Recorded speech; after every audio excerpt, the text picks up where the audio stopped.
All right. Our intro gets you pumped up, ready to go. Friday intro. You said it last week too. That's like straight club status. Let's get it pumped. Damn. All right. That's me hitting the Jersey Shore back in the day. Yeah, okay. I could. Yeah, we know. All right. That's why I live close to it, so I could at least get the vibes. I can't go in there anymore. I get the vibes. We have a great guest on today, Coach Wilbur Valdez, head coach of Union City. He's put back to back, I believe, phenomenal seasons together. State championship seasons. I'm going to ask this question too. I think it was the first state championships for Union City, maybe in the history of the school, or was there one back in the day long before? No, in the history of the school, I'm correct. So the history of the school. This program is a powerhouse program in the state of New Jersey. It's one of the most consistent programs in the state of New Jersey, in the public school area. And I'm trying, and Derek, correct me if I'm wrong. I'm trying to think about in North Jersey. There are really two public schools that I think of that have had the most success consistently in, I would say, the last, 5 or 6 years. And that would be Union City and Old Japan. I think those are the two in my mind that have had the most consistency of high level of success over these basically half decade, maybe almost a full decade if I really looked at the record. But when you're talking bigger size schools too, right? You're talking Group 5, Group 4 programs in the state of New Jersey. Group 5, Group 4, 3, yeah, right? But Group 5.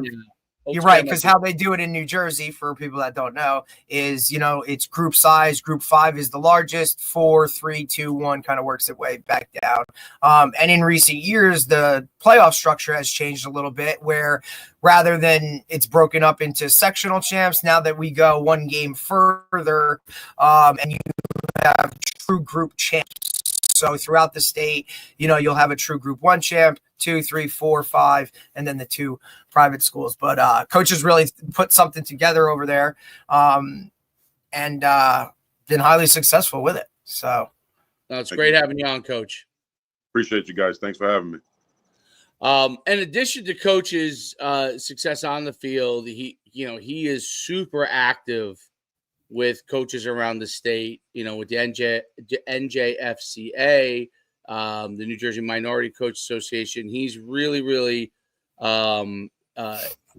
important in the area of continuing to move everything forward for all coaches. So not just, really benefiting obviously himself and his program, but he's benefiting other coaches and helping them to continue to succeed. So it's really great to have him on. Congratulations on all your success, Coach. Thank you, guys. I appreciate it. So talk a little bit about this past season in particular, how the season went. And before I let you talk about it, sadly, one of your former assistants who was with you was a long time, obviously a friend of yours, a friend of mine, friend of Derek's, Lamar McKnight, absolute tragedy. That happened there. I'm sure it was like, I can only imagine in Union City because I saw some of the pictures of things and stuff. But we miss Lamar. As much as we miss him, obviously him even more than we do, and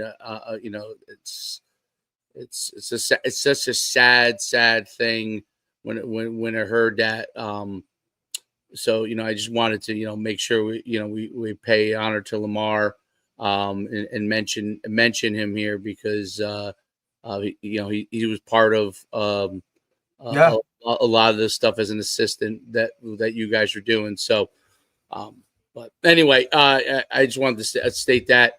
Talk about the season, talk about everything that transpired. You guys had a great year. It's unbelievable what you're doing, Coach. Thank you. First of all, about Lamar, Lamar was a breath of fresh air, positive attitude, great football guy, becoming a football junkie. Our kids loved him. He brought positive energy to practice, made all the kids believe in themselves. He's going to be missed. Lamar was on his way to being a really good head football coach. We would talk all the time, and he was telling me he was feeling my pain as far as how hard this head coaching thing. He finally got it, He pushed all those years to be it, and then he finally got it, So the assistant coach, he used to always tell me to cheer up and just not worry and all that stuff. And then he started to see, Will, I know what you mean, and so, but as being his mentor, I was certainly proud of him. What an awesome kid, and he's going to be a great loss to everybody, to Hudson Catholic, to Union City, to all the quarterback guys he was training. Lamar was a special person, along with his brother Darryl, Brad Cunningham, and people that were lost in that tragedy. So, may they rest in peace. And I guess that's life, right? But Yep. As far as our 2020, we had a good feeling about it coming in. Though we graduated a big class that won at Phillipsburg in 2023 for the North 1 title. We lost the entire secondary. We lost 2 out of the 3 backers. We lost an all-state defensive end. So, we still felt good about what we had returning. And we always do a good job of projecting where guys are going to be. And we're kind of in a similar situation this year because of another big graduating class where we have to build them up, but them being part of this type of program where guys you rarely see it, but they sit around and wait for their turn. They compete along the way and they learn along the way. So as far as this season, I had a good feeling. We were returning Mark Boyd, who was one of the leading rushers in the state, had an amazing season. We were replacing a quarterback, which is not easy to do. And we had some major, leadership losses as Denzel Shavers, Elijah Rose, Tyler Coffer, Anthony Crawford, all those guys graduating was a challenge. But there were guys that were ready to step in. Excuse the bell. Life of an administrator, baby. Yeah, right. No, but everything went as planned as far as the off-season conditioning to the weightlifting, to guys emerging into their proper new roles of leaders and starters, and it just it sounds cliche, but it was just us doing what we do, and we continue to do it to the best of our ability. We got up and we stayed consistent. Like Dave said, that's part of why we're consistent on the field, is because everything that we do has that type of consistency. So we had a good feeling from the strength training to the spring conditioning. Ironically, then when we got into 7-on-7 season, that's what we don't do. So we went 0-7. We went on our little 10-day break that the state makes us go on, and we knew, like I told him, I said, we don't play in t-shirt and shorts. A bunch of 7 champions, we're going to blow them out when we play football. So we went 0-7 during 7-on-7 season, came back, got to doing what we do. And guys stepped up, guys like Mark Boyd, Jazier Aurilis, Omar Tillman, Reynaldo Mercedes, all of those guys were coming back, and they had, phenomenal years. The season started with St. Peter's Prep, which was a challenge, and it was exactly the way we wanted it to be. 13-6 at the half. We dropped a touchdown pass to tie it at the half, and then the wheels kind of came off in the third quarter, and some guys, we had some injuries, we had some cramping issues, and everything just fell apart. But we learned a lot from that game. We learned what top tier football is, and and that carried us for the rest of the season. And we pulled off 11 straight wins and went as far as to MetLife to challenge Toms River North for the whole shebang. It's and you guys, it was an incredible run, to that point, and Toms River North was has been a couple of phenomenal programs for the last couple of years. But it was a phenomenal situation where you guys continued to really dominate, and running the ball is the hallmark of what you guys do. Are you still running the wing T style offense? Yes. Hoboken style wing T. Coach is holding on to those fullback days. I love it. I think it's amazing, and the reason why I bring it up is because there's a lot of I mean, nowadays there's a million different offenses that people are running, but you've been able to succeed long term with the wing T tried and true, which I have to say, like, even guys that were wing T guys haven't stuck as well as you have to it. You know what I mean? A lot of those guys have even moved away from it. What I really am curious, what do you think has really enabled your guys to succeed there, where a lot of other guys have, I would say the best way to put it is they kind of like bastardized it in the sense that they're still running wing T principles, but they're in, gun all the time or stuff like that. Talk about, how you guys been able to really do that very well. Well, one of the things I learned early on in my coaching career is to coach to your strengths and not to be quote unquote trendy. So, if it's working, if it's not broken, why fix it? And I think this offense speaks to the personality, to the character of our community, of our kids, of our style of kids. We have tough, hard-nosed, inner-city kids who, where a running back doesn't mind blocking on an ISO block. They block for each other, so that's unselfishness is there. And then we have some talented kids with some speed, where that misdirection and that perimeter run mixed with the inside running, and then sometimes you don't have the biggest offensive linemen, but they're tough. And in the Delaware wing T, you have your angle blocks where you have your gap down backer and angles and down blocks, and you don't necessarily need to be 6'5", 300 pounds. So you take all of those components, and it's every reason to run our offense. More now that it's rarely seen by any of these defensive coordinators. So, I've been coaching for 25 years, 20 years as a head coach. And, I coached with and against some quote unquote old school guys who knew how to defend the wing T. Now you have guys who, they pride themselves in that 7-on-7 world and defending the spread, and either wing T, it's almost like Chinese to them, No, you're right. I've actually spoken to some guys where, I'm like, well, I'm not going to tell you, but, so they're like, hey, this and what's that? But it's hard to defend if you don't see it, if you don't come from it. You don't see it in the NFL. You don't see it in college. You don't have, you don't sit at a bar with your buddy when you having football talk and talk wing T, because you can't, because you don't know it.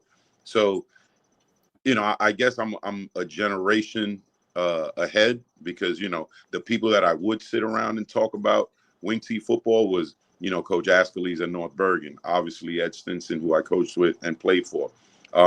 Those were the people that I was having wing T talk with. So you rarely can even have a wing T conversation with anybody. So imagine having to put together stop, trap, belly, counter, sweep, waggle, and then, as opposed to inside zone, outside zone, bubble, 4 wide, trip, 3x1, like that stuff is it's become 101. Like if you're a beginner coach, you know how to defend 2x2, 3x1, inside zone, outside zone, slant, arrow, 4 vertical, whatever it may be. But how many people sit around and talk, all right, how do I stop sweep counter? How do I stop? All right, now if you stop sweep counter, now that means that you're not getting out to the sweep. So now how do I stop sweep if I'm worried about sweep counter? How do I get my backer out of there for sweep? And then it might be trapped. And then, so it's just so much to it that maybe wing T guys know how to defend it, but it's hard to defend.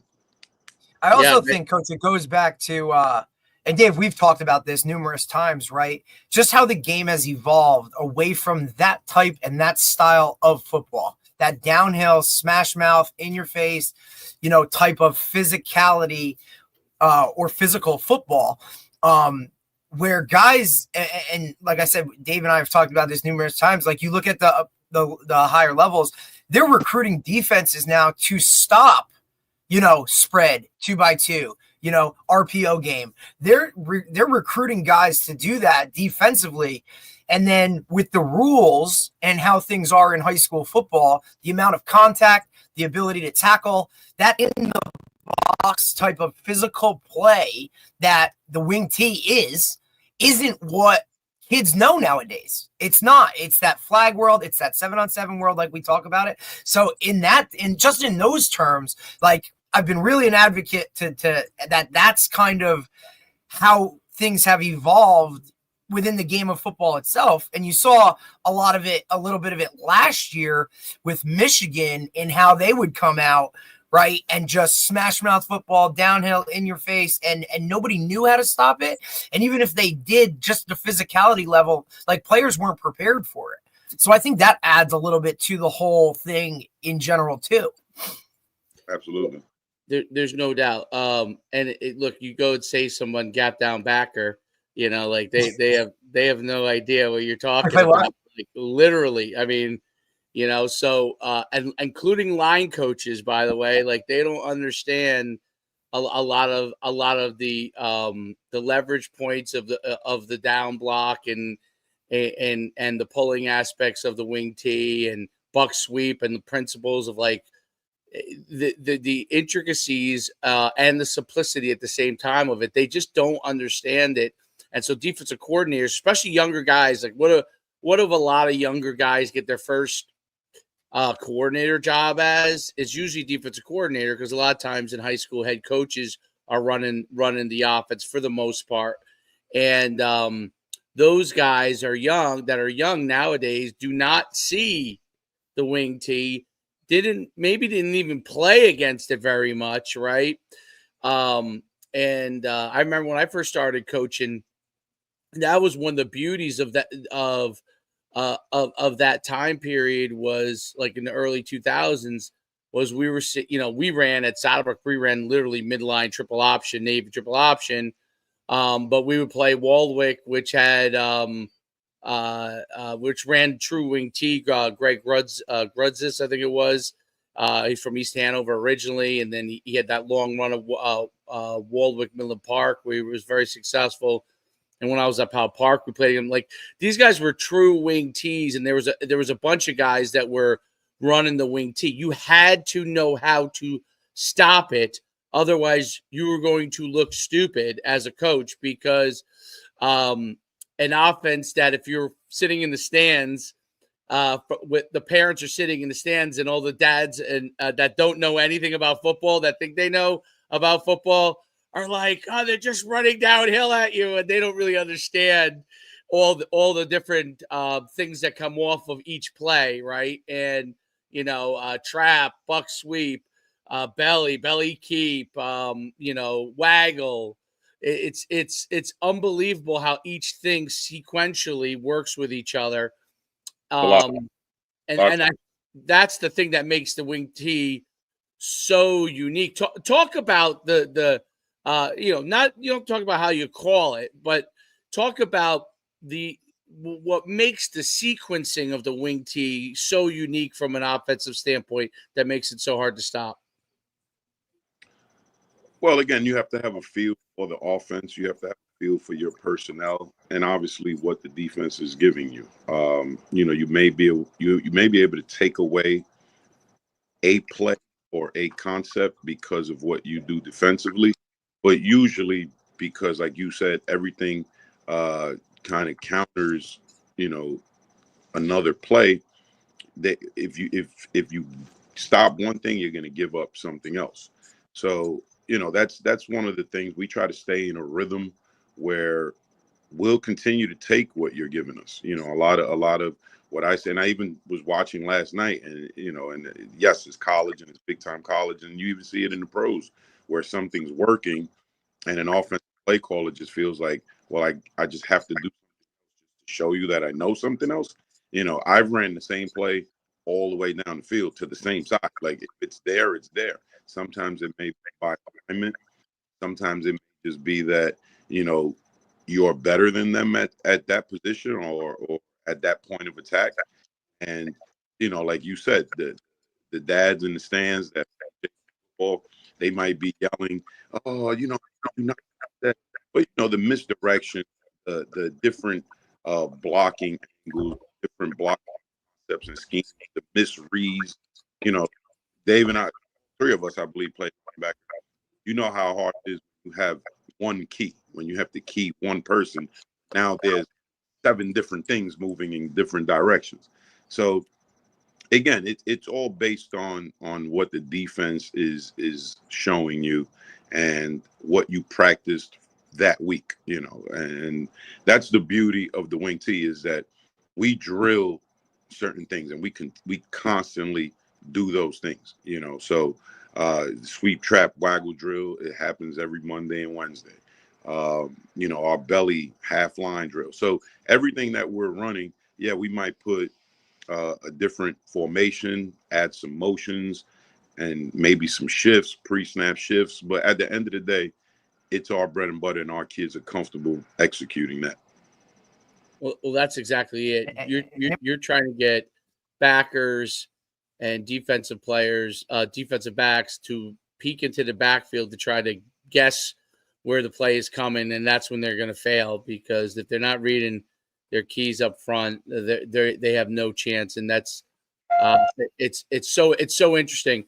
Talk about so I love your off-season program. What is the toughest part, Dave? Yeah, that you're talking. That is the toughest part. Getting those guys off the ball, those linebackers and safeties, like where their eyes need to go in order to, And look, growing up Butler, like we played Montville every year. Jerry Gallagher, like ultimate wing T guy. You know what I'm saying? Like that stuff. That was the hardest part as a secondary player. Was no, your eyes need to be here and stay here. And then look, even when you're keyed on that and you're kind of dialed into it, there's still always that one that breaks a tendency, and now you're out and doing something else. So that aspect of that offense is extremely difficult for a defensive guy, especially younger guys who really aren't as disciplined to know where their eyes need to be, right? Especially when their DC doesn't know where their eyes need to be. That's the best part. Yeah, well, listen, you can utilize the wing T. So someone has, a lot of times the middle linebackers are their best tacklers on teams' defenses, and utilizing that tight end and wing to come down on that middle linebacker when he's trying to get over the top. Now all of a sudden you run trap back underneath him, so he doesn't know what's going on because he's not expecting a tight end to come and close on him. And that's the beauty of the different scheme things you can do with the wing T to take away the best player. I remember when I had Steve Boharness, and the whole game he kept coming. We worked the keys and we'd get over top, and he's like, they keep cutting me off. The tight end keeps cutting me off the whole entire time. He's trying to go underneath it. He's trying to go over the top of it. And then they run trap. And this is, a great athlete who played in the NFL for a little while. And he was like, it was driving him crazy, and especially in high school where a lot of good players like linebackers played both sides of the ball. So they play both sides of the ball. One of the beauties of the wing T is, in my opinion, is the guy's a defensive player and they're struggling as a linebacker. Usually one of your toughest guys, your linebacker, your interior guys, and they're struggling all game on defense. And now when they come over on offense, it's still in their head. So they're still thinking about it. So they're not as effective when they come over on offense because those guys are usually your best players. And now what's their normal situation where they're beating up on people, they're getting beat up on sometimes by a guy nowhere near as big as them. You know what I mean? And they can't, it's hard for the kids to really understand. I think that's what, another one of the beauties. I think your off season too is the key, right? It's that attitude that we're going to run the ball. Talk about the importance of your off-season program and how that continues to build. I'm sorry. Hold on one second. I'll tell you what, Dave, like when you're talking about that, and we've referenced that before about the whole, like when you're playing both ways and like it's still on your mind and all those kind of things, like that 100% plays a factor into now what you're trying to do. You know what I mean? Like if you don't make that play and you've constantly made that play, and now all of a sudden you aren't, and you can't figure out why you're not making that play, or why there's a guy coming this way and hitting you on this side, and then the next play somebody else coming from this way, and then you don't have the time to go to the sideline and where your coach is like, hey, this is what's going on, if he even knows that, right? Like if he can even relay that information. But now you're already going to the other side of the ball. Now all of a sudden that easy catch you always make, you won't make that catch because you're worried about all the other stuff. Yeah, I can imagine it. It's frustrating, especially to a kid. We averaged over 40 points a game in 13 games, and sometimes throwing the ball less than 5 times a game. I don't think we threw more than 70 passes all year in 13 games. Coach, that's like God, people that they won't understand that. Like, you know what I'm saying? Like, if you threw, and you know what?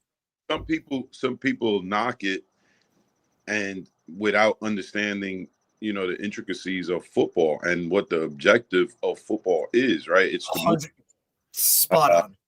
It's to move the ball up and down the field. It's to win the time of possession. And those this offense is perfect for that, and again, absolutely, we don't need to fix it, and I guess a lot of it is to our advantage when it comes to that stuff.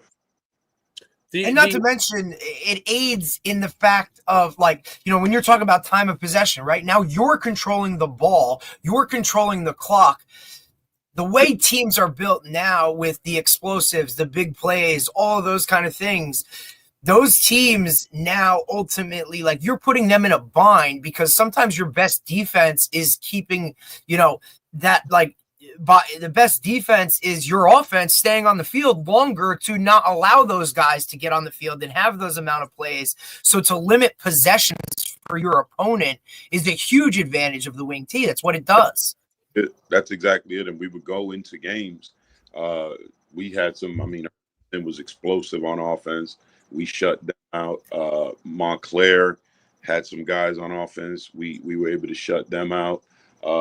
East Orange, we shut out. They were the group, they won the other side. So, yeah. Coach, you're talking 1, 2, 3, 4, 5, 6. You had 6 shutouts this season. That's a whole, you know what I mean? And that's beyond with teams. I don't think teams understand. You held Northern Highlands to 6 points, right? These are explosive teams that offense is their bread and butter as well.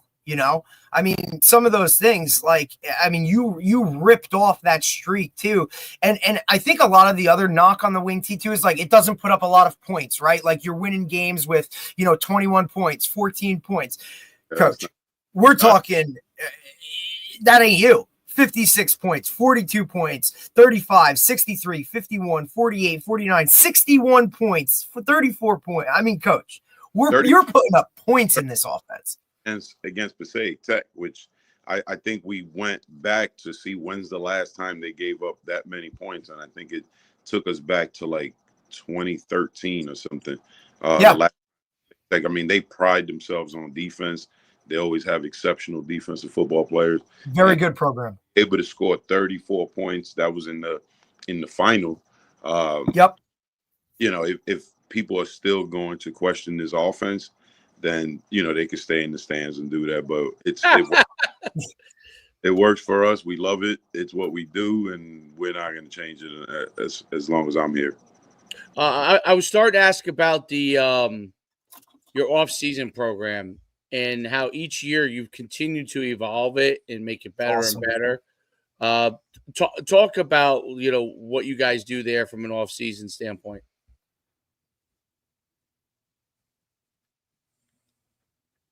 I'll tell you what, it's one thing, Dave, I'm sure Coach will hop back Whatever. I know you're good. The thing that I think separates, and it's different in Union City, right? And look, we've had guys on here where the coach. All right, good. Somebody called. Yeah. As far as what Dave just asked, yeah. I mean, I think the key word again is consistency. We actually started our off-season training on Monday. And I was very clear to the guys. There's some new faces, some younger guys, but the standard is the standard. That's actually what the t-shirts say, along with some, phrase of the day on the back of the shirts. But we're gonna do things the way that we do things. And it's their responsibility, the players that is, to meet our standards. And yes, we'll be patient and we'll teach, but we want to see you constantly working, constantly competing against your teammates, against yourself, and you know, be engulfed in that wanting to get better. So that's the first thing, the consistency of the program. From now until April, we'll be in our strength and conditioning phase where we try to get bigger and stronger, and we maximize on the bench, clean, squat, old school lifts. Um, then later on in the spring, we get into some speed work and some agility training. And the kids pretty much know clockwork, like what's happening every single day. Monday's an upper body lift, Tuesday's a lower body explosive day, Wednesday's recovery and tutoring program, et cetera, et cetera. Then Thursday we, go back to that. Fridays we come in at 6:30 a.m. We do some agilities and some stations and all that good stuff. And we get, another lower body day. Saturdays is position group work in the mornings. Sundays obviously they get to themselves. And then we just repetitively just continue to do that without breaking stride. And before you know it, it's June, and guys got bigger, stronger, faster, and are totally dedicated to winning. There's no doubt about it. Talk about how the role as administrator helps, hurts, or indifferent to your success as a coach. Look, coach already gave it away with the lean a little bit. Oh man, I mean, you know what? The world has changed. Everybody sees what's going on. Things are different. Kids are different. Such a big school too, right? I just look at the numbers. I'm just talking to myself, coach. I always get fascinated with the size of Union City. I don't think people understand it's a how big many school. kids, how big that building is, man. Like it's big. Yeah. But as a dean of students, it's a little bit difficult to be both head football coach and disciplinarian of a school when I think beliefs in this world obviously have changed. Parents parent differently. Society accepts certain things that weren't acceptable back in our time or are still not acceptable on a football field. You know what I mean? As far as like, let's say punctuality, right? It's a great point. As a football coach, I'm in a position where, and it's the way I've learned since I'm a kid, from Hoboken Pop Warner to the University of Miami. On time is late, and now society's gotten so lenient that 3 minutes late is okay. So you're dealing with that, imbalance of like what is disciplining. Like I said, I sit at this seat and I call parents to try to correct a behavior. And a lot of the times the parents don't think the behavior was wrong, or the parent thinks that uh their kid behavior justifies the situation. Uh we grew up where you better not answer an adult back, and now it's, well, what did the adult say to my kid to make him curse? And I'm like, whoa, what? So that's another reason for our success. I mean, I think we got some guys on the staff that come from old school football, and we refuse to switch to this new more liberal type of way of thinking. We're just not going to do it. It doesn't go with football, and you see it though, and that's where it's tough now, where you got guys like Tariq Hill not putting himself in a game and telling the media he's out, in front of his teammates just lost and I'm out. Like I got nothing to do with that type of deal. You got the transfer portal where I'm not happy, I'm leaving. So you mix all that up, and this is affecting high school football, and thank God I'm towards the end of my career where, at any point I could say, all right, enough is enough. Kind of Right. like, like I see why guys like at the college level, like Nick Saban and let's say the coordinator at Ohio State now, who wanted nothing to do with being a head coach anymore. Chip Kelly. Or the basketball Chip coach at Kelly. your alma mater. Basketball coach. Miami's head coach. Miami's Yeah. basketball coach said, I'm not doing this anymore. Mac Brown. It's weird. Yeah, it's weird. It's different. It's unfortunate, you know what? Because a lot of the things we were teaching in football had nothing to do with football, but was to help these guys advance their life, and that's kind of being stripped away as well. So, but yeah, to Dave's question, it's tough. It's tough, but I learned by 3 o'clock, I take this hat off, and then I go upstairs and I nitpick at little things. Here, I have to kind of understand that some things are what they are. And that's everywhere. That's not just in it's everywhere. Union City. No, it's everywhere, and it's it is a national issue. I mean, maybe issues the wrong word. Yeah, maybe issues the wrong word. You know what I mean? But it is what we're living in now. It is. No, it's an issue. It's certainly an issue. It's a highlights culture. It's a highlights culture, right? The culture is we want to see the highlights. We don't want to know what went into making that highlight as spectacular, all the work that went into it. They don't want to understand that. And they see, again, like your example of Tyreek is a great example because so many kids look up to his ability, right? He has a unique ability to do a lot of things athletically that nobody else can do. And then they see him act a certain way.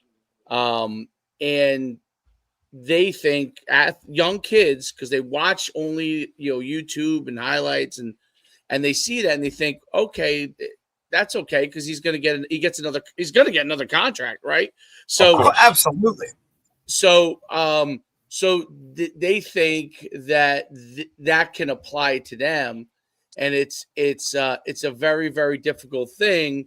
Whereas years ago, you could explain away a lot of that stuff in a sense of saying, hey, like, first of all, there's a right way to act and a wrong way to act, no matter how talented you are. It doesn't matter how talented. So I could point out a person who is the most talented person in the world at a position, and he could act improperly or incorrectly or do things the wrong way, or he could do things the right way. And that's universal, regardless of the level of ability. And in the long run, as far as your life goes, which is the thing that people don't want to talk about anymore, if you learn to do things the right way and be accountable and be a good person, bottom line, right? I mean, to me, like, obviously in my world, I think of it as God would expect you to do, right? So, and it's always harder, obviously, because there's different demands in like public schools and stuff about talking about that. But that's kind of how I think about it. That's because for me, Jesus Christ is my Savior, and I think about those kind of principles, right? And it's really simple to explain too. It's very simple to explain those things. But when you see athletes today, the simple things like getting them to look you in the eye, okay? And I see, because I coach young kids, because my son's group, right? I see my son. I have to explain it to him. You always look the coach in the eye when they're talking to you, okay? No matter how you feel about the situation, no matter whether you're right or wrong or that's irrelevant. Your eyes are on the coach. And I explain this to young kids I coach all the time. I'm talking. I always use this thing. I use the snap, right? Because young kids, their eyes wander all over the place, and you're bringing them in. They'll still eyes will wander. So I snap, and I'm like, where should your eyes be? If I'm talking, or coach over there is talking, or coach over there is talking to you, your eyes should be on them. How are you going to get the information you need if your eyes are not on them? And that's Yeah, I mean, those are the it's. kind I of mean, things that we are It's lost. those little yeah, things. and we could probably talk about this for the next 3 hours, and but at the end of the day, we've lost sight of the whole team concept. You know what I mean? Like It's it's about a gone. team. It's not about an individual. Everything has become individualized, and it's you know it's from the NFL all the way down. I mean, when's the last time you've heard of someone suspended or traded or kicked off a team for? Remember conduct detrimental to the team? Remember, you used to always hear that? There's nothing detrimental now. Nobody cares about anything, being bad for the team, and it's a shame because that's what athletics is all about. That's what it's supposed to teach. It's supposed to teach that team concept and have people understand that sometimes things are bigger than them. And we're actually applauding selfishness. We're applauding that whole hey, look at me. And again, you could blame parents, you could blame the coaches who are accepting it, but this thing is taking a wrong turn, I would say.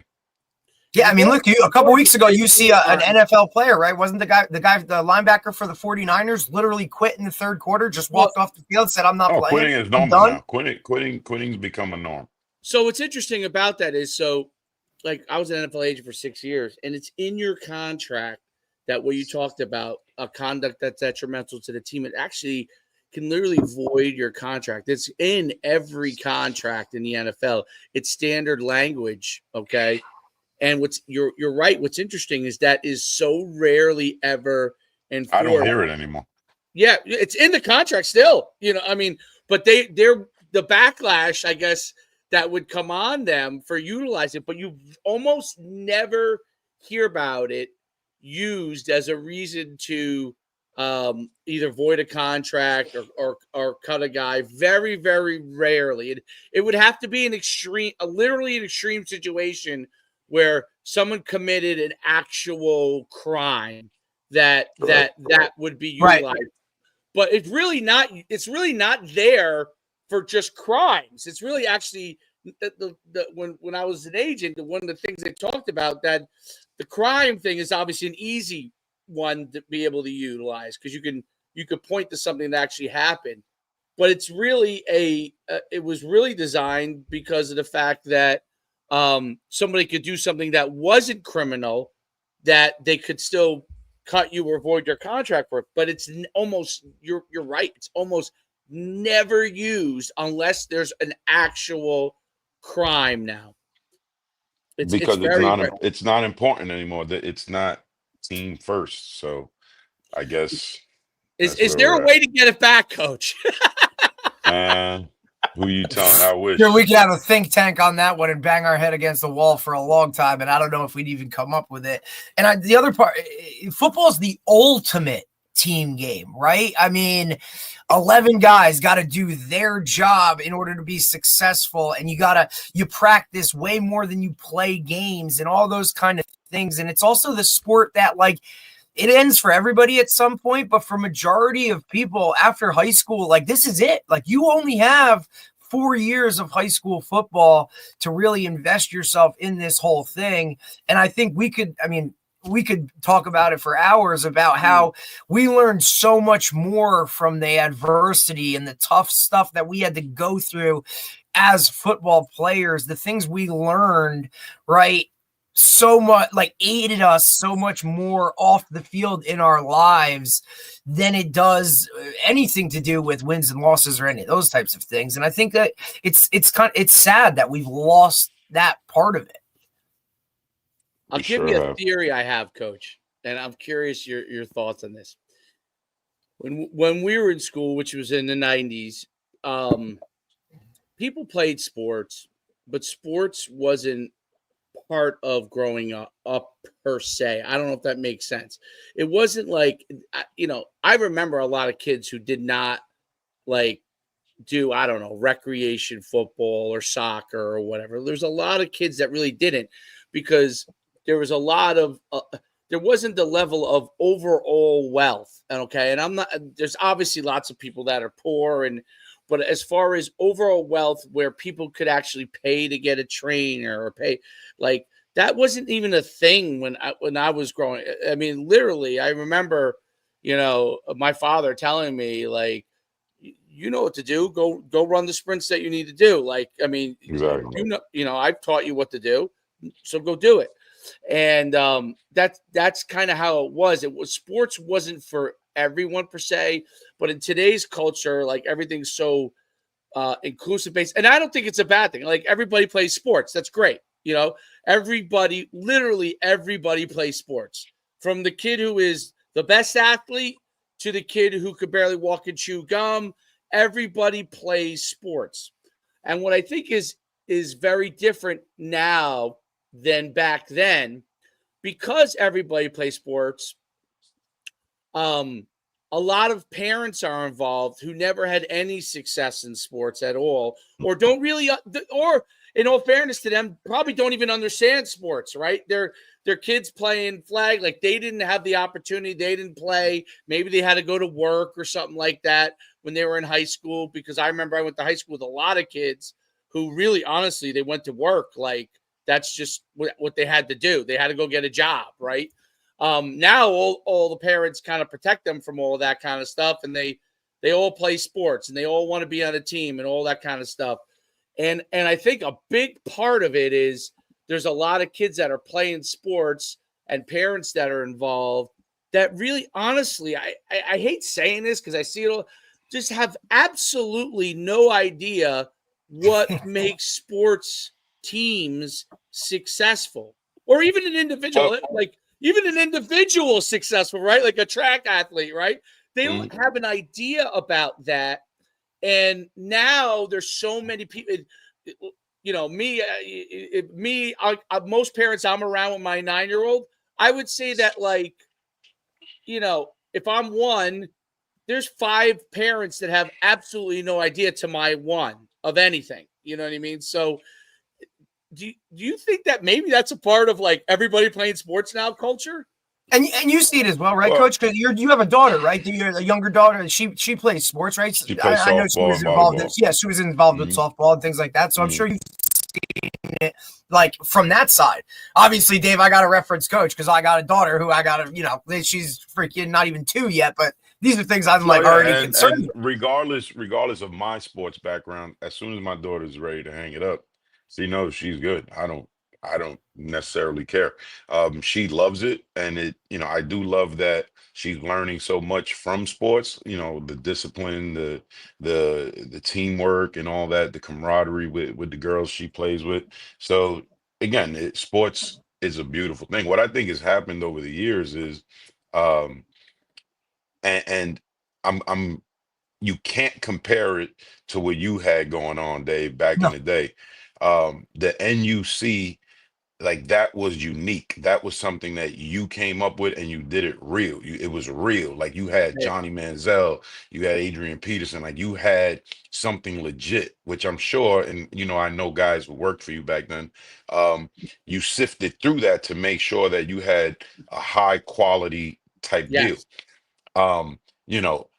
I know you do well, but if you wanted to, you could probably be a billionaire now, because it's so easy to bamboozle these parents to thinking that their kid is able because they can pay for a camp or pay for a trainer or pay for this. And then now everybody deems themselves an expert. It don't matter if they know the difference between a 3-4 or a 4-3. So everybody's an expert, and the coach doesn't know jack shit. I don't know if I can say shit on the show. You can say whatever you want. Everybody's an expert, and the coaches who played and have coached different type of kids, different type of personalities, different type of abilities, we don't know anything. Correct. You get you some drills, you put them out there, and everybody's an expert. Everybody knows best. And who's gonna turn a kid away when they're paying $150 a session? Yep. I don't care. I don't care if the kid got 2 left feet, can't walk and chew gum, doesn't know the difference between a football and a tennis ball. I don't care. I need $150 times 10 kids. Let's do it. And I think that's part of it too. The fact that people are capitalizing on making people believe that they have some type of athletic ability or that they belong. Coach must have got a call. but he's spot on, Dave, right? And then ultimately, like from that, just to it was piggyback really simple. Last thing, back in our days, we didn't need a trainer or an expert to tell us whether we should be doing this or not. If you got your ass kicked in the schoolyard, you knew you Correct. sucked. If you Yep. was the last pick in the schoolyard, you knew you sucked. It don't matter if you had a trainer, two trainers, so that's the difference. And that's why I wanted to make sure I was clear that it's nothing like what Dave had going on back in the days. I don't know if you still do it, Dave, but that was real. And I would talk to people and they would be like, man, Dave will have the top kids in the country all in Texas. He'll have because it was unique. It was something you I can't came even up get with. them to come anymore. So here's the crazy Because part. it's so much, there's so much imitation out there that they don't know what's real. That's So, correct. That's correct. you know what I'm saying? So now it's like, oh, like all right, back in our day, we wanted to wear Nike. And then it was Nike, Nike, Nike. Now some kids are like, nah, I wear this, I wear that. There's a million name brands to wear. True. You know what I mean? So, and you're cool if you wear either one of them. So that's the deal now, man. And it's like, yeah, a lot of parents, they figure, they love the glitz and glamour of being a quote unquote athlete or being a successful athlete, posting your kid on Instagram, my baller and all this, that, like, yeah, that looks great. It looks amazing. I'll But tell we you had the reality of getting your ass kicked at 7 years old in gym class. Having somebody torch you for 12 points in gym or getting smoked in a relay race. And then that was reality. And it don't matter how much you could pay. You couldn't pay yourself out of that ass whooping. I think one of the craziest things too, Dave, that and Coach, when you see it now too, is like even when these kids get their ass kicked or get smoked or some of that, they still aren't accepting of like, I'm not very good. To me, that is the most mind-blowing thing of all of it, right? That's one of the things that I've really because I coach a couple of my son's teams, like in football and like I want to make sure that the parents understand, like, hey, if let's use basketball as an example.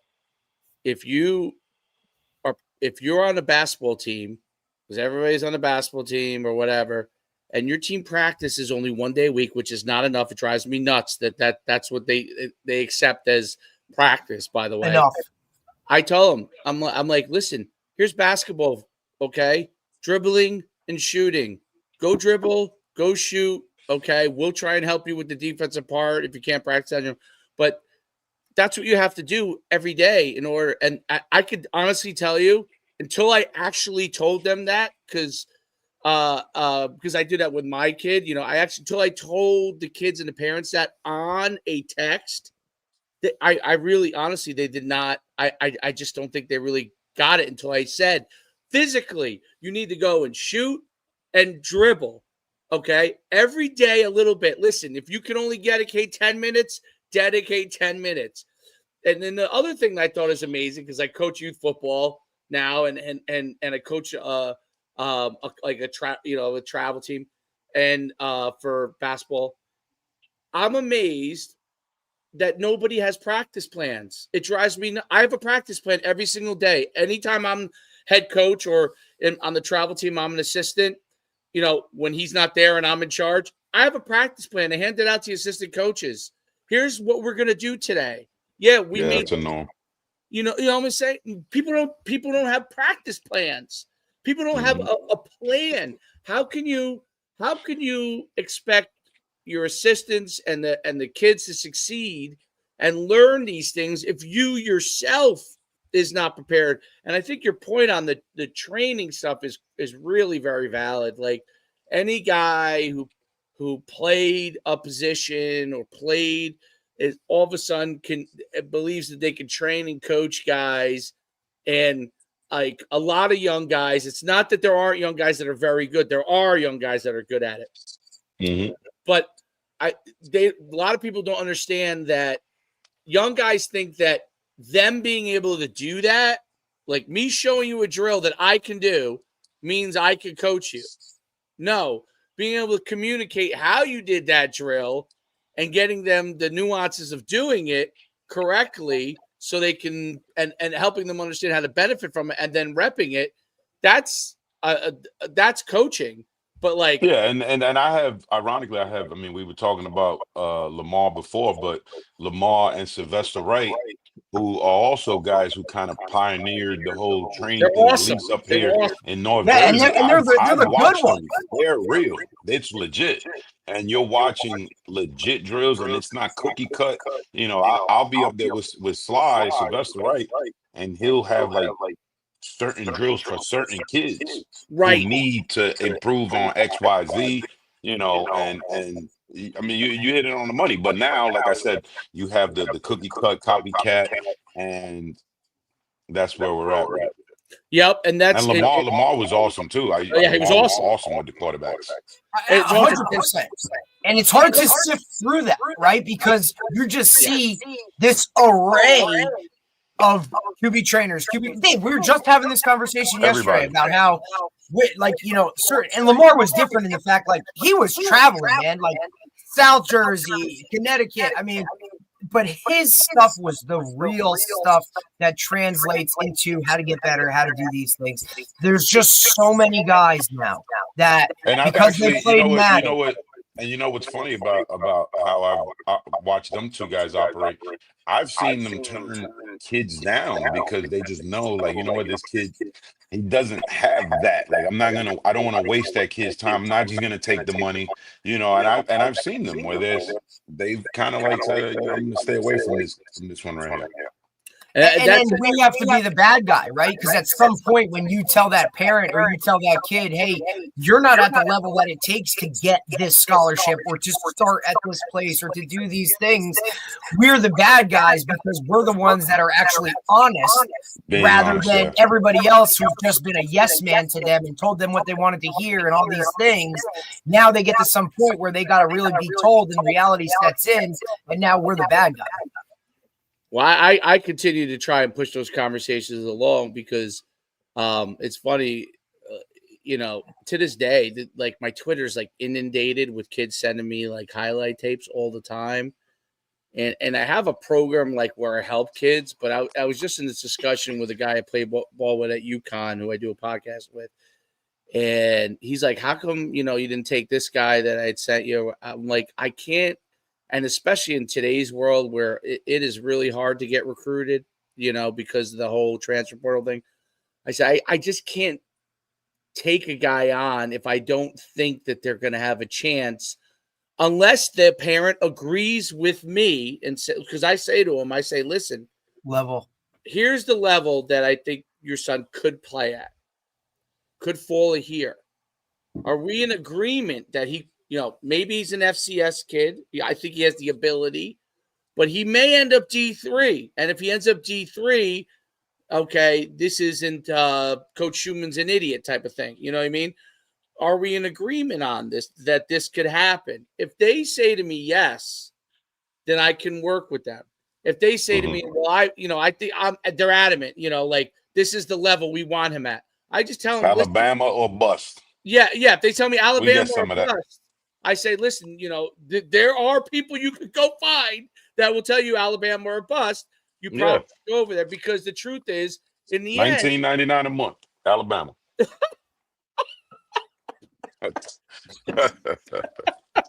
That's easy. Oh my God. It ain't wrong. You know what I mean? And with the way things are now, and I think guys don't understand, like, just because it doesn't say athletic scholarship doesn't mean you're not going to school for free, right? Because the Division III level, like, guys just see that title or parents see that and they don't understand that, like, that's still, you're still above majority of percentage of guys, you know, that are willing to get to that next level. How do you navigate that part with your kids, especially now because of the transfer part, which is obviously you've had a lot of really big time players, but you've had players go obviously to all levels, but it's even harder now because of the transfer portal. So less high school kids are getting offered at the highest level. How do you kind of navigate them through this process, you know? Well, your kid. Yeah, I mean that's been one of the new challenges now as well. The recruiting game has changed drastically. From what you're saying, as far as just getting these colleges to pay attention to a high school kid is hard enough. So I've already explained the trickle down effect to especially my players and to the parents, where they understand that uh, FBS football is becoming like, NFL junior or baby NFL, where those guys are staying put and they're just playing musical chairs with each other, and that Mhm. negates some spots for high school kids. We've talked to several schools that tell me straight up, we're signing 7 high school kids and we're going to go for 18 guys in the portal. So that's 18 high school kids that don't have a spot. Now you multiply that times 120 FBS, FCS schools, whatever you do the math, that's the musical chairs game that we're playing. Now, the difficult and challenging part is getting parents to understand that, because we live in a world of comparisons, right? So they're going to go to social media and they're going to find the 6 or 7 kids in North Jersey that got the big offer, and and the kid that's going to Ohio State, and the kid that's going to Michigan, etc. And they're gonna say, well, how come this kid was able to?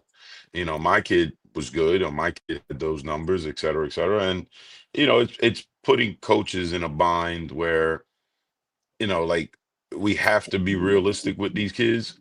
Um, and again, like I said, that's very challenging, and it's sad because I know back in my day I was told, if you work this hard you can achieve this, and that was concrete. And then now I don't know what to say. Like, work as hard as you can and we'll do the best we can as far as what level of college football you can get to. So, for instance, Mhm. this year we had Kareem Hector. He signed with Stony Brook. Kingston Evans is an Army West Point signing, 2 corners. Um, and then we have another tier of kids that 10 years ago would have been FCS type kids, like Monmouth and your Stony Brooks and your Dell State. Like those, we have a nice tier of kids that would have probably dropped to that level. They're going Division 2. And then the kids that would have gone Division 2 are not going Division 3. So Mhm. it's hard, and then it's harder to explain that to uneducated people on this matter. When I say uneducated, meaning uneducated as far as what's happening in the world of college football. That's a great point. It is really, really difficult. And your point about you work, you do what you need to do, you have this certain level of ability, and you're able to go to a certain place. That is the hardest thing now, because Hey, it's you over. can't promise There's anybody nothing. that Yeah. anymore. There's you because the truth is nobody really knows. Nobody, because this college over here, like West Point is a good example. They're not obviously taking transfer portal kids, right? They're taking high Mhm. school kids. They're evaluating it the same way that they probably always have evaluated it. But Rutgers is not, right? So and Notre Dame takes mostly high school kids, but they still took 13 transfers, right? So Notre Dame, Quarterback. they take them. Well, they took them in 2 key spots, I thought, which is interesting.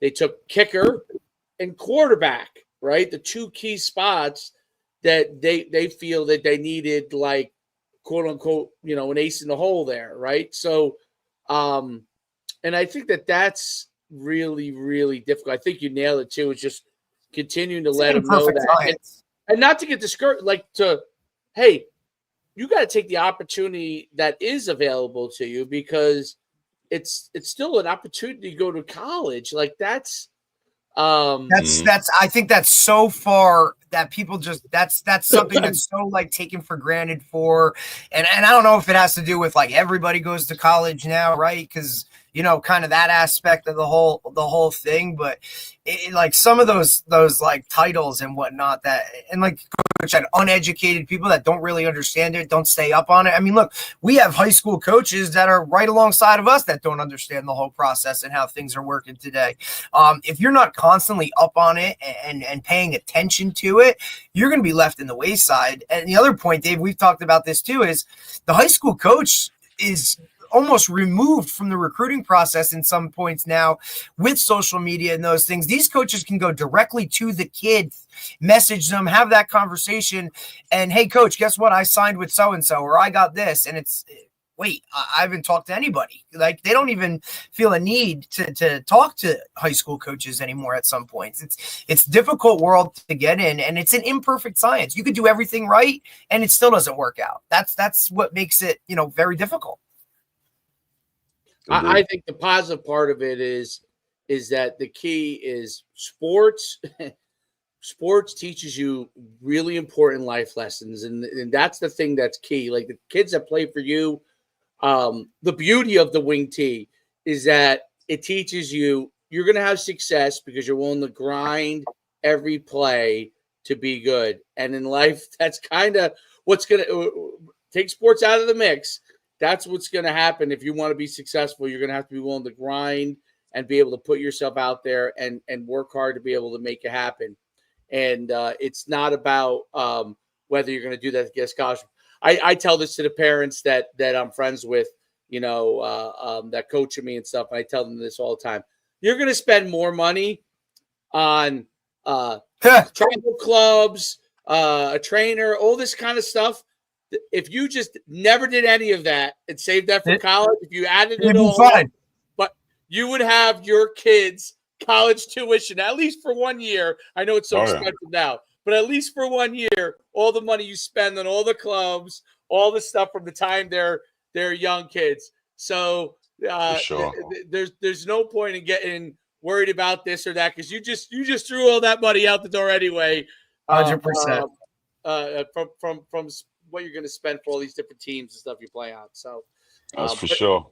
It was great having you on, Coach. Great talking to you. You're the best. Thank you, guys. Appreciate Always good guys, to talk man. to you, Coach. Stay in touch. Have a good rest of your day, and let's keep in touch. Absolutely. We'll do, Coach. See you later. Thank you, guys. Take care, Coach. Thanks, buddy.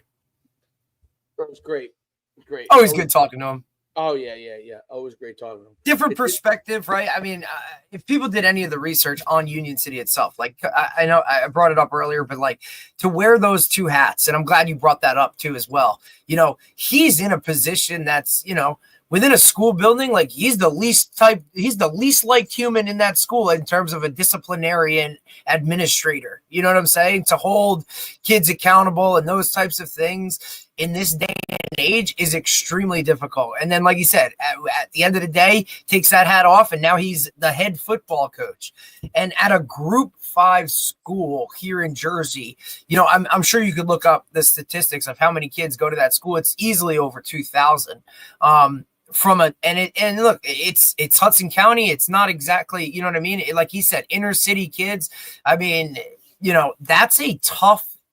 Those are two really, really difficult jobs, and to be good at them and to do things at a high level like Coach has for a good amount of time now. I mean, it's just awesome. I always love talking to him, having conversations because it's, it's all that align. Everything is in a line with him and in terms of his program and how he does things. And look, kudos to whether it was playing at Hoboken for a legendary head coach, whether it was going to the University of Miami and being that guy as a fullback blocking for Edgerrin James, like whenever he took a little bit of something from everywhere and has now implemented it. And it's just shown that, you can get success in that doing things that way. And it's not the norm, right? Like it is not the norm. No, it's really it's interesting. How many programs threw not 70 times this year? Well, I think what's interesting too is the fact that he's an administrator, right? And he's in a good position. He's been around a long time. He's tenured, and he's able to kind of do things the way that he sees best, which is actually very helpful to helping your program succeed. Let's look at another person that's in that same situation. Dunn, right? He's been around a really, really long time. He's able to do things as he sees fit for the most part, right? And helps them to be able to succeed. It is a lot harder on younger coaches now too, because they don't have security in the industry, right? They haven't been around long enough that they can speak how they want to speak, coach them up the way. So I do understand, like they're in this well, they've already been cultured on it. They're cultured on that, it's you got hard. to behave a certain way. And it's hard. It's hardest in football. I'm sure. Of course. I'm sure basketball is number 2, right? But football it's hardest because it's the most amount of people that you have to get moving in the right direction, and that's hard. Like, and we talk about that too. Football, football defines schools, right? Like, a lot of times the first question somebody asks about a high school is, well, how's their football team? Absolutely. And it's a thing where the football players and football coaches are in a unique environment where their sport, which relies on the school solely, more than any other sport, right? By far, football relies on the school more than any other sport for its success because you have to, how are you going to assemble 50 kids outside of a scholastic environment with any consistency? I'm not saying you can't do it. You can. People do it in youth. I see it all the time. But with consistency, correct, the school is the best place for that. And football fits uniquely in the scholastic system more so than any other sport. I would say, there really is very few other sports where the school football relies on the school. Basketball, yes, it's most enjoyable within the school, I think. But as far as, obviously, you can go and grab 8 players or 10 players and form a basketball team pretty easily, right? As far as AAU, of course. And I think scholastic basketball is unique in how cool it is because you're playing with your friends. Probably similar with baseball, but the same thing in baseball. You can go and grab 15 kids or 12 kids and put together a team. Like, let's go. But football, it's hard, and you could probably have some level of consistency because it doesn't require that many people. But football requires you got to get it all moving in the same direction, and it's a lot of humans. It's a lot, and it requires a lot of expertise. I thought, I didn't even touch on this, but his point about people coaching that don't know what they're doing is a huge problem. It is a huge problem. And the truth, this is the truth to me. The truth is there's so many kids playing sports.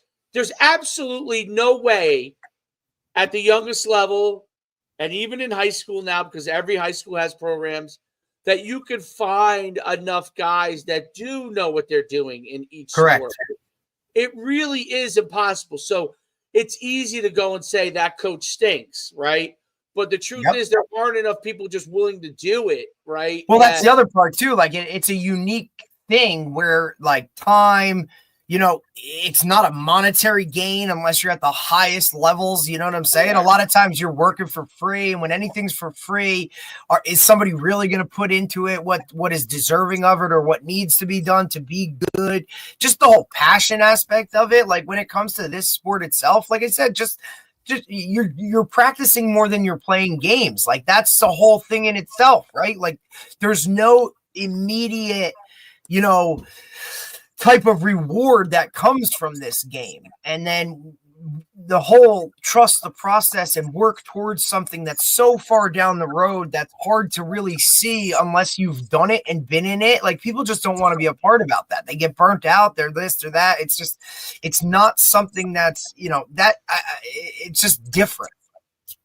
It's different. And sports in general are affected by it too. And that's why when people are like, why do people play it like a soccer club? And, soccer clubs in general hire a training organization to run their teams, right?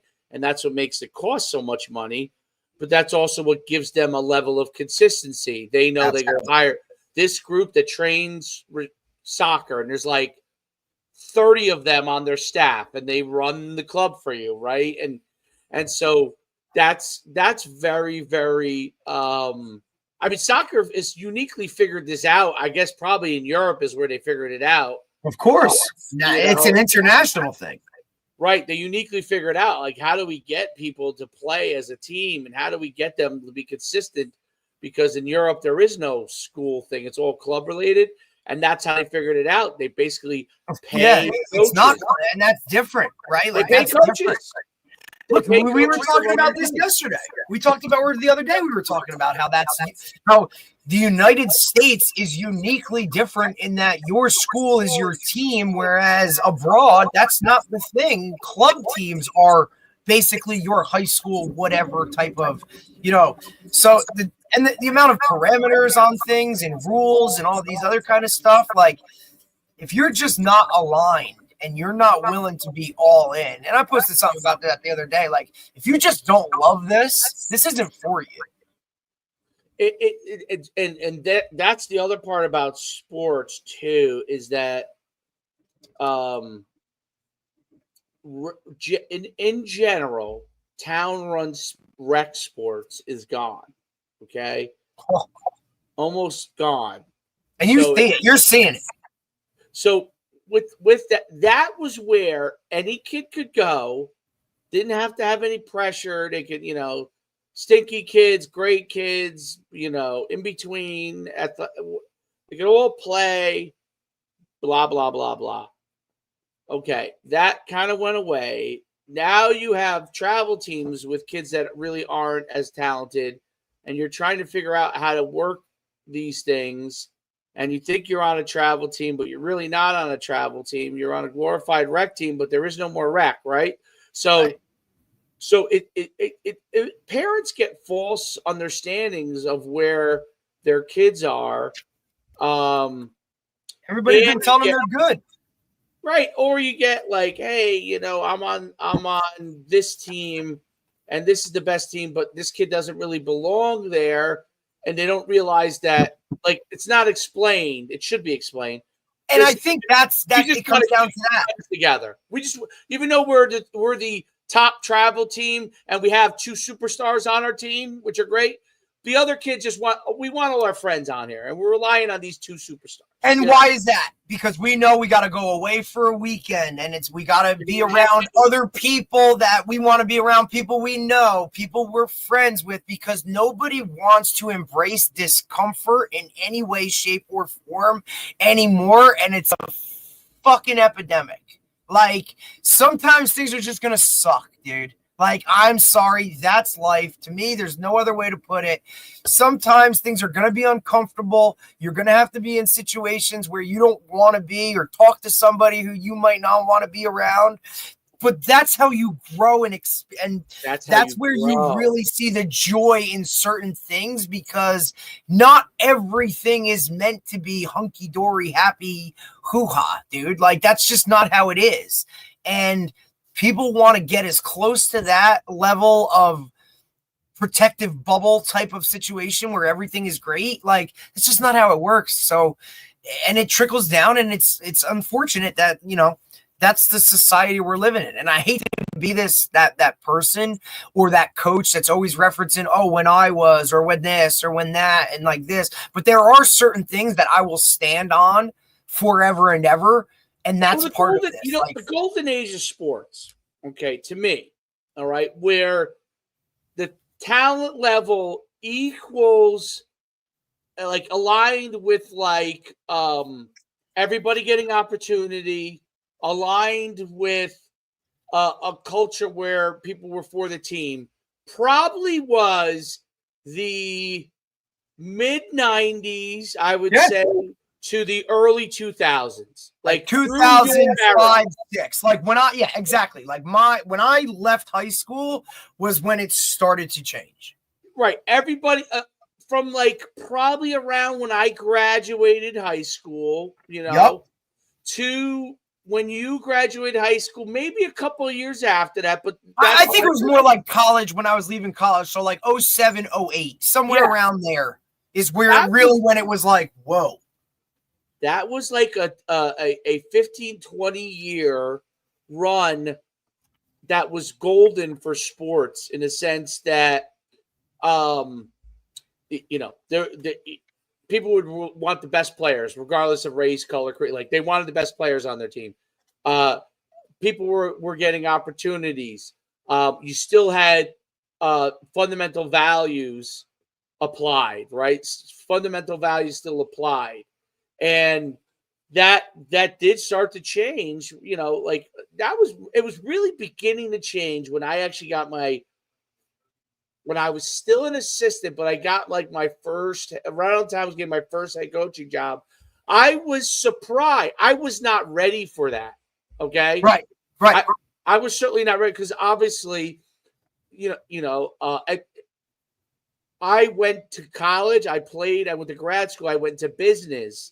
Okay. So by the time I came back to high school, I had not really understood the stuff that was starting to go on, but it didn't really kick out until about when you were in college or right after. Really, right. That's really kind of started to snowball at that point. It was having 100%. But that like when my first season coaching, 2009, you could already start to see how certain things were trending in a certain direction, right? That's kind of when the whole participation and inclusion and everybody can play and all those kind of things. We didn't want anybody to feel like an outcast type of thing. And I always thought that was what was great about sports was it separated people. And this is one of the things that I've heard a lot of coaches, like a lot of the guys that I really look up to in the coaching world have said before. It's like, look, at the end of the day, not a lot of and whether it's specific to football or sports in general, like some people just aren't meant to be athletic and football players or sports people. And that's okay. There's nothing wrong with that. Right? Go be great in whatever you're going to be great in, but don't feel like you have to do something just because it's what you see on TV or it's whatever. Like you can have these other dreams and things like that to go and do things elsewhere and be really, really good at it. Nobody cares if you rush for 1,000 yards and scored 24 touchdowns in high school. Like not everybody has to do that. It's just that's what I feel like everybody has seen or sees in social media in this world now. So they feel like that's what I need to do. Right. And I think that's, and the nice thing about now is that everybody can play sports. I get it. It's good. Yeah. You want people to join things and be on a team and exercise and do things to better their body and learn certain things like that, but there are other ways to do that as well, right? Like I think that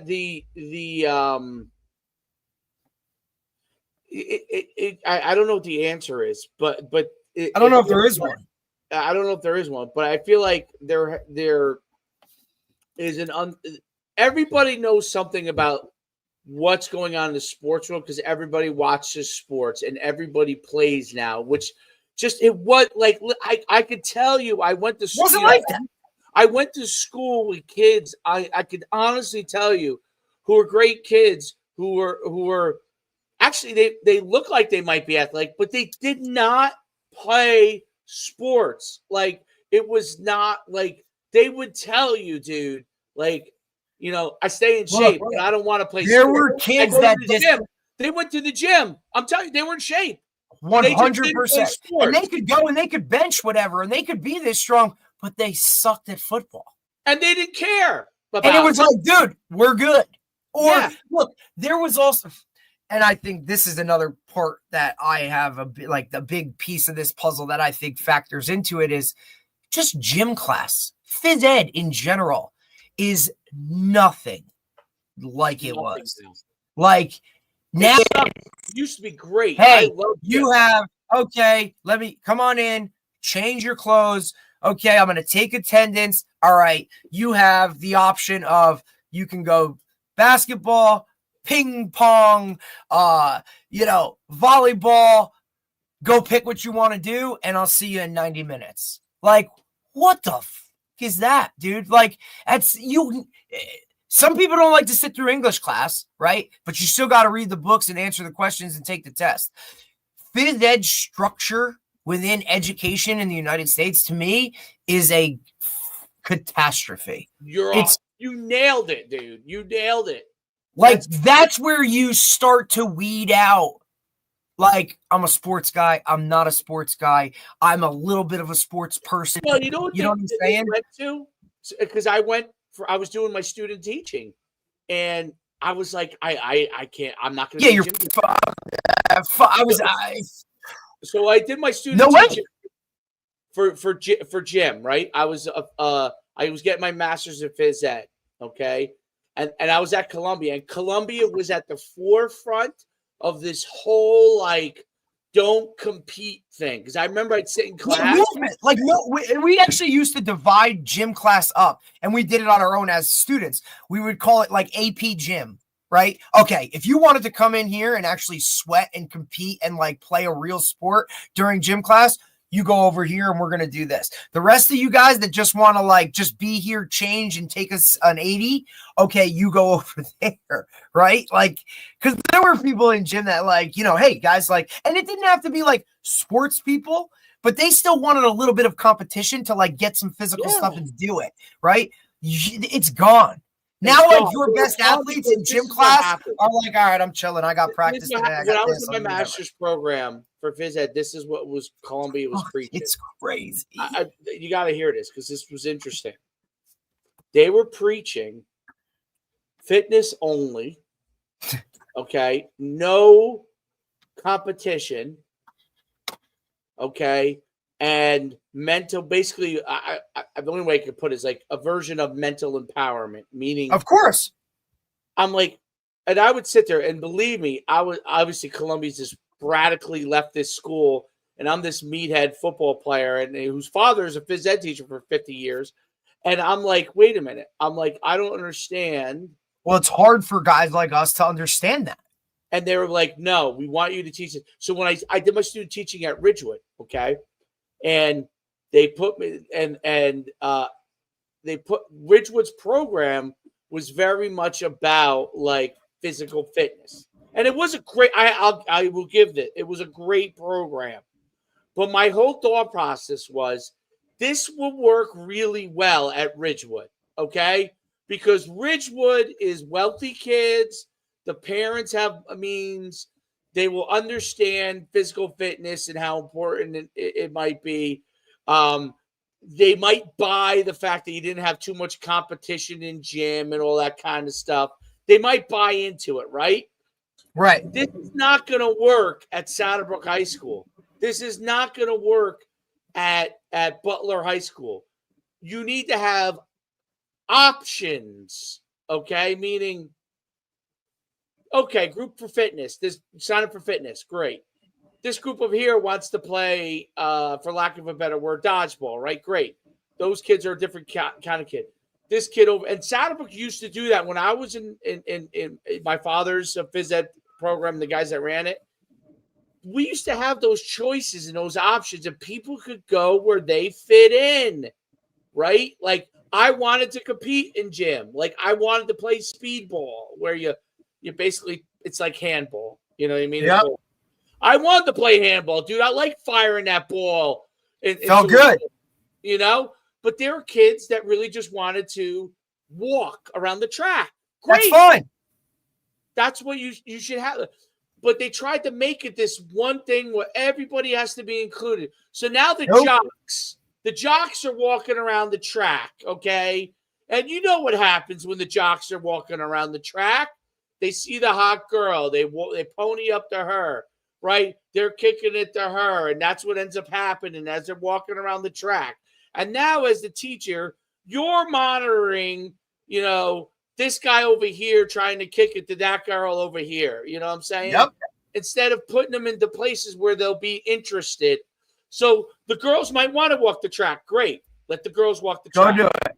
Let the boys go play flag football or handball or whatever. You know what I mean? And those things, and there might be a girl that wants to play that. Great. She can go do those things. Or it might be a boy that wants to walk the track. Great. Let them do that. But we don't want to allow these multiple things. And it's all about, to me, it's like we don't want to get sued. We don't want what it comes down to. The jock holding a handball, a volleyball in his hand. All right, now they use the softball, so they don't even use, the super soft foam ball. The foam. We're not even getting into dodgeball. Right.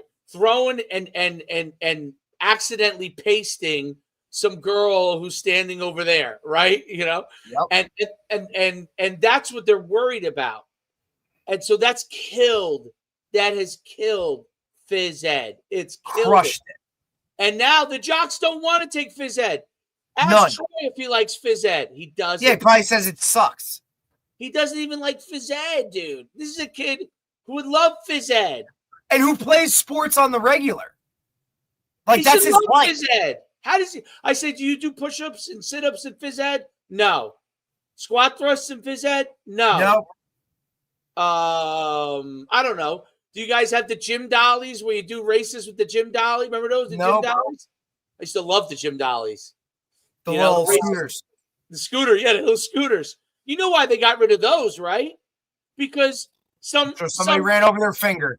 Somebody ran over a finger or ran into the wall. Okay, the gym dollies were the which is like, hey, you're not supposed to run into the wall. Don't do it. And then when you got your finger run over, you didn't do it again. It's like they got rid of. I know. The gym we could sit here for hours and go through it. I love the gym dollies are great. When he would bring out parachute, dude, parachute. I'd be like this, woo, crushing it, dude. I was like a monkey moving down. Didn't give two shits about sweating your ass off for the whole first 10 minutes of the next blocker period. Like, damn, because you were jacked up about it. Remember that kickball, basketball? I used to love handball. Handball right? Was great. Used to love when and it was, I don't know if it was, this isn't at certain places or whatever, but they would close the gym off and we had one of the hard doors. We had that and it was phenomenal because then we would play racquetball, right? Like things that you didn't have access to do, like that you could do on the regular, which, kids don't even do that anymore, right? Like I had a whole conversation yesterday with my players about wall ball. I'm like, you guys ever play wall ball? Like, the kids who went to camp in the summer played wall ball. The kids who had never done that, they had no idea what we were talking about. And I'm like, yeah, man, they're like, yeah, I used to love pegging people. Like, that's just not something, right? Like when you're pegging people with a tennis ball. Like, that's not, because nobody can get hurt. Nobody wants to do this. Nobody wants to do that. You can't play peg. You can't do dodgeball. You can't do any of that. Recess in elementary school, you would have like 3 sorry saps that would go sit in the goal and you would kick balls for an hour and a half, whatever it was. And you would just fire kickballs at these dudes. That's what we would do. Like, and it's just not like that anymore. No, it's that part is like, I can't even fathom. The one thing I do like about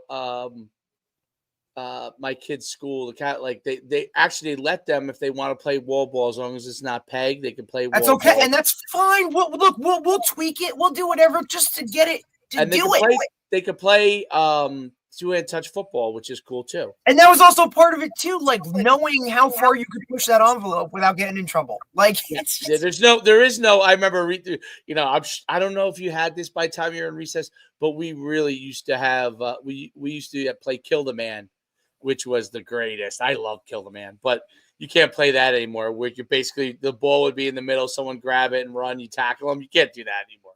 Like, we used to do that at recess all the time. You can't do that. That's a lawsuit, like. Oh, all of it is. Yeah. So those things are no longer. And it's funny because people are like, oh, I'm like, well, I can tell you this. There are things, there are things that, did I like if I got pegged? No, I did not like it. I did not like it. So I would say that. So get better so you don't get pegged, right? You know what I mean? Right. Like, so you don't you're not in that position. Yeah, listen, they wouldn't even understand today. No. If back when I was in school, people would play peg. Although I didn't always get to school super early, but there's some, like, they'd be playing peg. And if I got there early, I would play. But the rule was, like, obviously, if you dropped it, you have to run to the wall. And if you smacked at the ball instead of trying to avoid it, you had to sit. You could peg you while you were standing against the wall, which they probably didn't even allow by the time you were there. So someone would get a free peg. You'd be standing, they throw 100 miles an hour. Like, you learn certain things pretty quick. Number one, do not drop the fucking ball. Like, when that ball came at me off the wall, you're damn right I was catching that damn thing. You know what I mean? Like, and you know what? If I missed it and I was running to the wall, like, if they pegged me, they pegged me. Like, I just had to deal with it. You know, like the rule was couldn't hit anybody in the head. That was it. Like 100%. And that you I'll tell different you, world, man. It's a different world. And there are things that are good about it that they've changed. You know, like, listen, the red dodgeballs, I loved them, but I could only imagine the poor kid who could not catch it, right?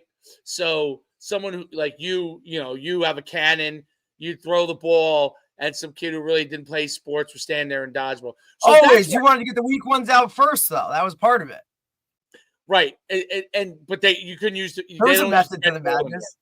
I mean, you see the ball? Like, if you see the ball they use now, dude, it's like foam. It's foam, like a dog toy. It's foam, so it's great. It's safe. It makes dodgeball safe. I'm all for that. That's fine, but just different, man. Well, I'm telling you, like, your catching skills. When people are like, why does it take so much longer for kids to learn how to catch? You know, you didn't have to go to a trainer because you played dodgeball. You didn't have to go to a trainer because you played. No one needed to tell me to do these things. And if I wanted to know it, I asked the coach, and he said, "Do this, and that's what you did." But now, listen. The trainers listen, and there's great value to good trainers are tremendously valuable. Right, and Coach touched on that. Rest in peace, Coach Lamar. Good trainer, right? The other guy he has, DB coach, phenomenal, one-on-one trainer. Yep. You know, trainers are good when they say no to people. Yep, it's the kind of deal that everybody goes to this guy. Like, what does that mean? That means that guy's making a lot of good money. Now track it. How many of those guys that went to this guy got what they wanted to, or are playing at this level, or those types of things? Quality over quantity. We always talk about it. So, all right, I think it's cool though. What's awesome is too, like we touched on Wing T this week. Next week we'll have Coach Sadlock on. He's gonna break it down, right? Wing T, and he's going to go through an entire, belly series with us and touch on with clips and everything, so we can really kind of break it down. So that was actually, why I wanted to make that switch to have Coach on today, because I knew we would touch on it leading into next week. So we're rolling. I look forward to that. Wing T blocking is hands down the best. I can't wait to hear him, because they got a Wing T clinic tomorrow at Collingswood High School, second one of the year. So they're all in, and Coach Sadlock he's gospel for it. So let's go. All right, cool. All right, we'll see it. We'll till tomorrow. All right, man. I think Tuesday. He'll be on Tuesday. Coach Sadlock's coming on Tuesday. Perfect. All right.